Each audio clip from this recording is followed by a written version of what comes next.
If you've watched any of my content, you know that I'm a big fan of the Nike Pegasus. But the next shoe line that is as important to me would be the Nike Vaporfly. And I realized that I have never sat down and talked about the history of the Vaporfly on this channel.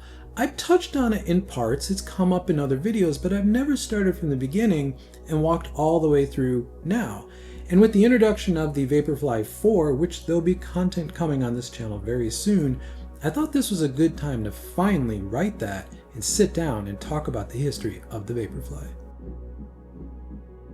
Putting this video together was quite interesting in the sense that I went into a time machine back into running shoe world circa 2015, 16, 17. And the way people talked about running shoes back then, the way shoe tubers and reviewers reviewed them and talked about them was extremely different.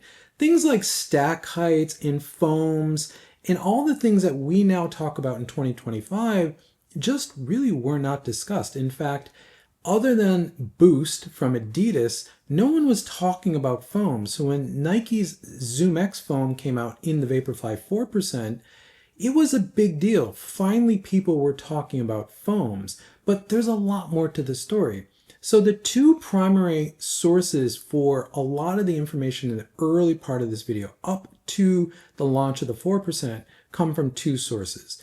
The first one is this book, Brian Metzler's Kixology. Now, I've talked about this book on this channel a bunch of times, but he goes into just a lot of running shoe history here. And there's a chapter specifically around the development of the Vaporfly. So he's chronicling the end of the development period around 2016, somewhere in there. There's a lot of really interesting insights in there. The second source material for this video is Nike's own Breaking 2 project, the original one from 2017 around Monza in Italy.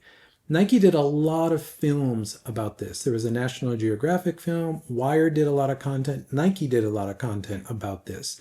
And they talked technically a lot about the shoe because the idea of the Vaporfly was very new. Carbon plates, Pebax foam, all of that stuff was extremely new. So there's a lot of really interesting technical information there, as well as you see some of the early prototypes of the Vaporfly. And again, this was probably from 2016, maybe some of the footage was even 2015. Really interesting stuff. You can Google all that stuff. You can find it quite easily. It's not hidden or anything. It's just you need to kind of go through, sit through the content and watch it. But I promise you, there's some really interesting insights. But for the early days, the pre-17 information that I'm going to talk about in this video, those are the two primary sources. The story of the Vaporfly really begins sometime at the end of 2013 or early 2014 in an initiative that the Nike Sports Research Lab, or NSRL, kicked off to look at breaking the 2-hour barrier in the marathon. Now, this was kind of the last holy grail of running, kind of synonymous with the 4-minute mile that Roger Bannister broke many years prior. But this was something a lot of people didn't think was possible, but Nike Sport Research Lab thought it was, and they were going to go fully after it. And this is also the origin of the percent, the 3%, 4% thing that we've always associated with the Vaporfly. Now, the original Vaporfly was called the Vaporfly 3%, or the Mayfly prototype 3%.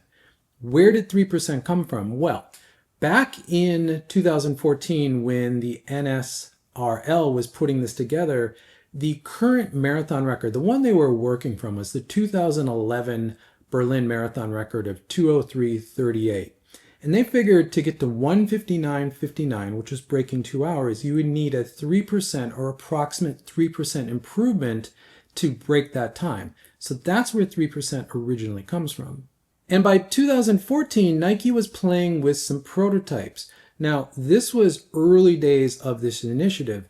And really what Nike was doing at this time was focusing on reducing weight of shoes. Running flats of the era were all about reducing weight, putting as minimal protection on foot as you can get away with to reduce the weight as much as possible so that you could get through the marathon distance. And Nike's original Mayfly 3% ideas were really around this. In fact, what they were trying to do is create a track spike for the road. Literally something with no cushioning, a stiff midsole or carbon fiber they started to play with around 2014, with really no padding in the heel, the most minimal of padding in the forefoot, probably Phylon foam at the time, because this was pre-ZoomX foam. In fact, if you look at some of the early sketches for some of the Vaporfly Elite, and I'll get to what that is, you can see some of these original ideas. Now, these were for the Vaporfly Elite. However, as a designer, I know how designers think. We go back to where we started when we're really working through concepts. So this idea from this sketch or this sketch, I think is really relevant. You can see the emphasis on the forefoot. There's nothing in the heel. This eventually became the curve of the carbon fiber plate that we know in the Vaporfly. But back then, I think they were playing with a track spike for the road that was really using that geometry. In fact, I always imagined that what they were playing with in 2014 probably looked a lot like this shoe. Now, this is the Superfly Elite Flyknit from 2016. This was a prototype version of that shoe. Obviously, this is a track spike, but I think that this is probably a lot of what they were playing with back then. Obviously, there was probably a road outsole on that shoe, but I would bet it probably looked a lot like that. Now, in wear testing, a lot of Nike Sub-Elite testers said that it's great when you're fresh, you're up on your toes, but marathoners, even elite marathoners, end up heel striking at some point, particularly in the final stages of the race. That's just as fatigue sets in, your form breaks down, you need a shoe to help you through that.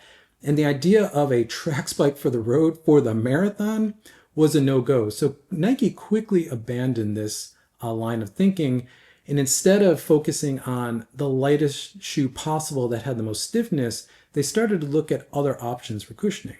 As I've already said, Nike's racing foam at the time was Phylon foam. If you've ever run in Phylon foam, you know it's not the most energy return or resilient foam. It is absorbent enough, it's very lightweight, it's actually quite good for a racing flat, but it wasn't what Nike was looking for. So they went out and they looked for a new foam, and they found it in what eventually became known as ZoomX foam or PBEX foam. Originally, that material was developed for car bumpers, the foam that's inside a car bumper. When it's compressed, it'll push the bumper back out.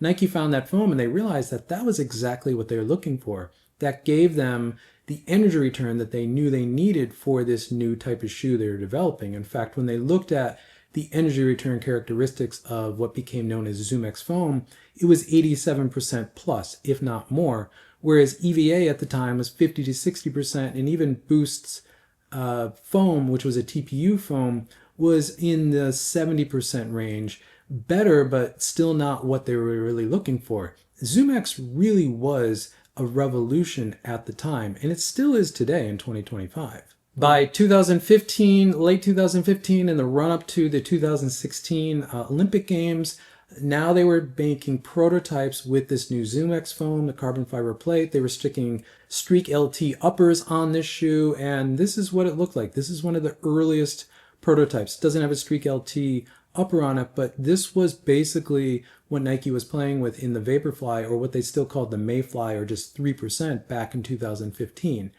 And what they realized with ZoomX and the combination of ZoomX and the carbon fiber plate was that the ZoomX foam not only had energy return, but reduced impact. It reduced muscle fatigue, and it allowed runners to be more efficient, to recover faster, which were two big things. I think now, even in 2025, we talk about super foams being just about propulsive, the energy return, but that recovery aspect, that efficiency aspect is huge for training and racing. And that's something that this shoe really, really nailed.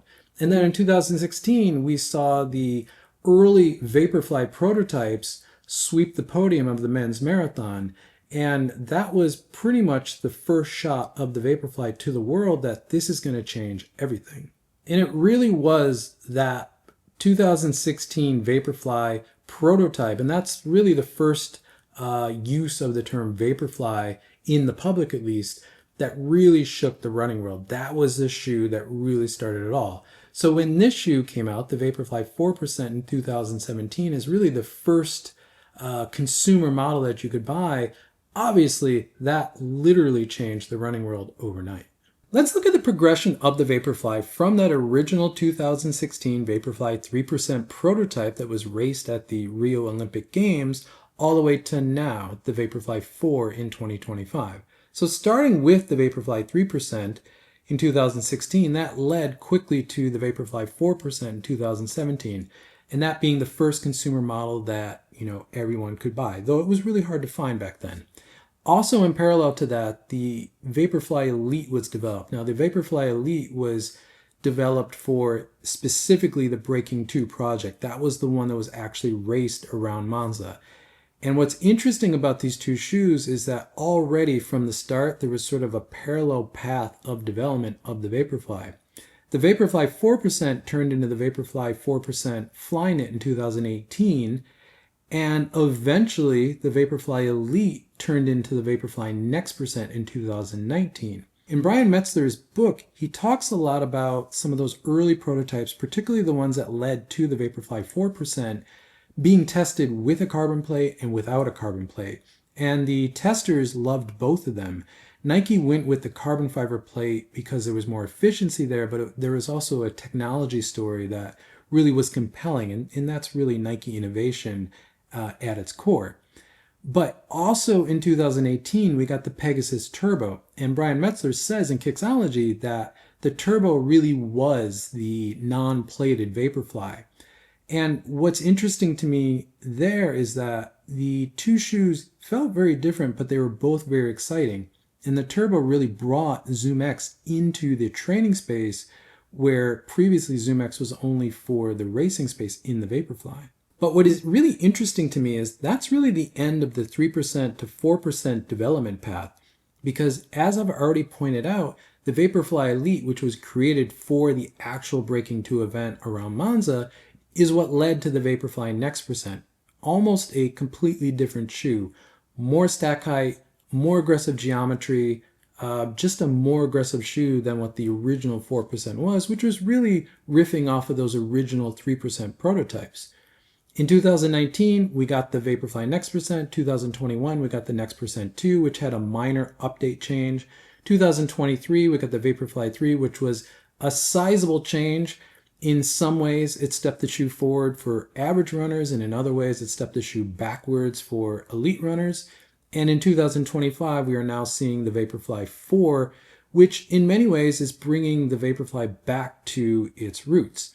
And then alongside that, in 2022, we got the Streakfly, which I've made the case on this channel many times, is the progression of the Turbo originally. And then in 2024, we got the Pegasus Plus, which is really, I think, the best use case and the best execution of that original plateless Vaporfly dynamic from way back when. And if we lay the specs for all of these shoes on here, this really highlights some really compelling things to me. The specs for the Vaporfly 3% prototype and the Vaporfly Elite are kind of fuzzy because Nike never officially released the specs for those shoes. I'm just working from reviews and videos and some notes that I had from way back when about what those specs were. But I think everyone agrees that the Vaporfly 3% was about 3121 with a 10 mil drop and around 182 grams or 6.4 ounces. That was the starting point for the Vaporfly. You can see the Vaporfly 4% added a little bit to that. Now, sometimes for the 4%, you will find that being quoted as 3121 with a 10 mil drop, but there was actually a little bit more foam in that shoe, and that carried over to the Vaporfly 4% Flyknit because it was essentially the same midsole. And as you can see, the Vaporfly Elite had a much more stack height than what the 4% actually had, but the weight was just a little bit higher. And then you can see the progression of the Vaporfly Elite specs across the Next Percent, the Next Percent 2, the Vaporfly 3, and the Vaporfly 4. And then what's really interesting is if you look at the Vaporfly 4% and then you look at the Pegasus Plus in 2024, from a spec standpoint, a stack height standpoint, those two shoes are nearly identical, which is crazy to think about. In 2024, the Peg Plus was considered a very low stack shoe, where back in 2017, when people were reviewing the Vaporfly 4%, all people talked about was how high stacked that shoe is, how unstable that shoe could feel, how you're going to twist an ankle in that shoe. Be careful of that. It's something you're not going to want to run in all of the time because it's too high stack. How things have changed, right? Like that's what I find pretty crazy. But that's another reason I point out that I think the Pegasus Plus really is the best execution of that plateless Vaporfly 3% prototype from way back when, because it's a full ZoomX midsole. Yes, it's probably a different ZoomX than actually was in the Vaporfly 4% or that's actually in the Vaporfly 3 or 4 now, but it's still ZoomX. It still has those properties. I just find that really interesting. And if we look at the progression of the next percent, from the next percent 1 to 2, there was really no change. A little weight difference. The next percent 2 was a little bit heavier because of the upper. Same geometry. Interestingly, the geometry for the Vaporfly 3 was the similar or same, but the weight was a little bit less. Though I know a lot of people said that there was actually more foam in that shoe. Turns out there really wasn't, at least from a stack height standpoint. The outsole was a little bit thinner, which allowed them to put a little bit more foam in there, but the specs of the shoe fundamentally stayed the same. Now that extra softness of the Vaporfly 3 is what made that shoe so good for more runners, but it's also what made it not so good for elites. That's why we saw elites still racing in the next percent 2 really up until Tokyo 2025, just a couple weeks ago, because that still had that aggressive underfoot race flat feel. And that is something that the Vaporfly 4 is really capturing now. As you can see, the specs of the Vaporfly 4 have now changed. The stack height of that shoe's gone down, which makes that shoe feel a little bit more racy, much more responsive. The plate, I'm going to say, is a little bit stiffer in that shoe. I now have done strides in the Vaporfly 4, and I'm going to say it sits somewhere between the Vaporfly Next Percent 2 and Vaporfly 3. It's more Next Percent 2 than Vaporfly 3, but it has some of the usability of the Vaporfly 3. It's a very interesting shoe, and there's going to be a lot of content coming on that shoe really soon on this channel. And from a weight standpoint, that is now the lightest Vaporfly we have ever seen, and it's getting up there with the rival Evo 1. It's not as light as the Evo 1, but on foot, it does feel pretty close. It's so light you don't notice it, but the progression of the Vaporfly has been very interesting here. The specs have been relatively unchanged, but as you can see, they're trending to be a little bit pared down, a little bit more focused around agility and speed and responsiveness, which is what elites really want and need out of a shoe like this. And that's the story of the Vaporfly. The Vaporfly really has been that do-anything road racing shoe. It is not a shoe that's only for up to 10K. It's a shoe meant for every distance. And it's a shoe tailored for elites and pros. It's always been that. That's where the super shoe starts. And now in 2025, we have super shoes that will accommodate really any runner, and that's great. But the Vaporfly is a shoe that's going to accommodate a more aggressive, better trained, more performance-oriented runner. And you know what? That's fine. Not every shoe needs to work for every runner, but it's really exciting that the Vaporfly is now back to the roots of where the Vaporfly started, to be that very responsive, very nimble, very aggressive shoe with a very small sweet spot that's going to reward really good form with really good training, because that is what's been really lacking in the Vaporfly for the past couple of years. Thank you for making it to the end of the video. If you find this content useful, consider subscribing. You'll see more content from me pop up in your feed. If not, drop a like on this video because it helps this channel continue to grow, which I always appreciate. And with that, I'll catch you in the next one.